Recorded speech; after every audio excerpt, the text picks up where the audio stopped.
Good afternoon, VP. Yes. VP, as we're speaking right now po, merong ongoing House probe.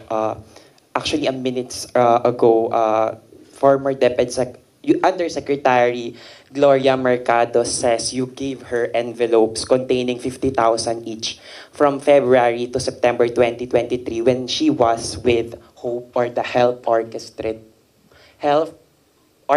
Positive Learning. A DepEd project. She believes it could be to influence her decision as HOPE. Your response po?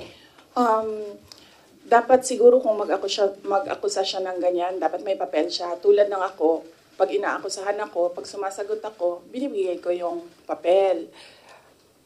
Gloria Mercado is a disgruntled former employee of the Department of Education. She was let go because of loss of trust and confidence sa Office of the Secretary.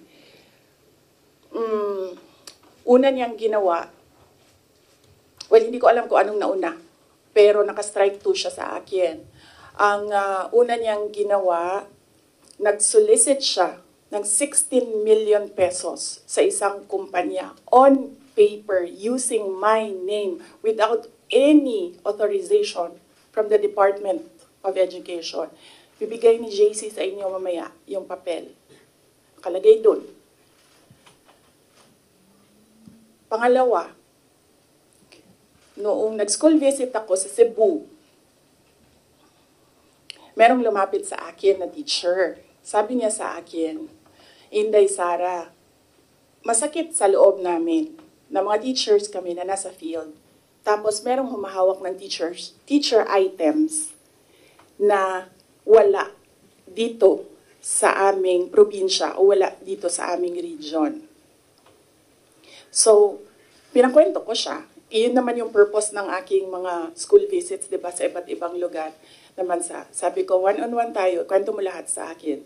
And then it turned out, ang HR mismo ng Department of Education, our Undersecretary, took a teacher item from Region 7, nilagay niya sa central office for a non-teaching task.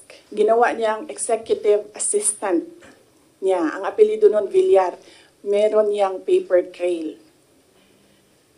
So, nung bumalik ako sa central office, tinanong ko, totoo ba na meron tayong teacher item galing sa Region 7 na nandito sa atin? Totoo daw, nasa HR. HR pa mismo ang gumawa ng parang injustice sa teachers namin sa field. So on that second point, hindi ko na pinalampas. Sinabihan na siya na there is loss of trust and confidence. And you should go. And then she said na, pwede bang mag-retirement na lang ako instead na paalisin ninyo ako. Kasi ang tagal ko na, matanda na ako. And then sinabihan siya, okay, sige. You go. So she's a disgruntled former DepEd employee. At yan yung dalawa na rason kung bakit siya pinaalis. May papel yung 16 million na solicitation niya. May papel yung teaching position sa Region 7 na kinuha niya. And my experience sa kanya, ayoko, factual lang ako ayoko atakihin yung pagkatao niya. Pero when she was HR of the Department of Education, meron kasi akong time dyan for our USEX and ASEX na hindi execom. So, pinapapunta ko yan sila kung sino man yung merong concern, sino yung may problema, pumunta kayo sa akin, mag-one-on-one tayo. So, one of those times na one-on-one kami, siniraan niya yung isang USEC, isang ASEC ng Department of Education. And bago pa lang kami nun. In fact, pag alis ko, 2 years lang kami, very, very new. Na nagulat ako, kasi HR ka eh. Pag HR ka, hindi dapat ikaw yung mag-cause ng away-away sa loob ng institusyon. Dapat ikaw yung maging peacemaker. But siniraan niya yung isang ASEC and isang USEC sa akin mismo. And nagulat ako. Why attack the ASEC or the USEC sa kanilang pagkatao? Hindi naman trabaho. And then, ganun din ang ginawa niya. Nung umalis na siya sa Department of Education because of the 2 points, lumipat siya sa Senate. One of the offices of the senators, then nandiyan yan siya ngayon.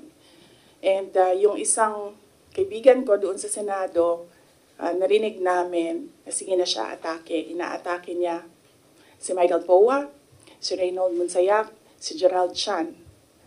Iyan ngayon yung nakapangalan sa kanyang statement. Kaya kami, nung nagbasa siya kanina ng statement, hindi na kami nagulat. Kasi naririnig na namin sa opisina, dyan sa Senate, yung mga pinagsasabi niya after she was let go. I think,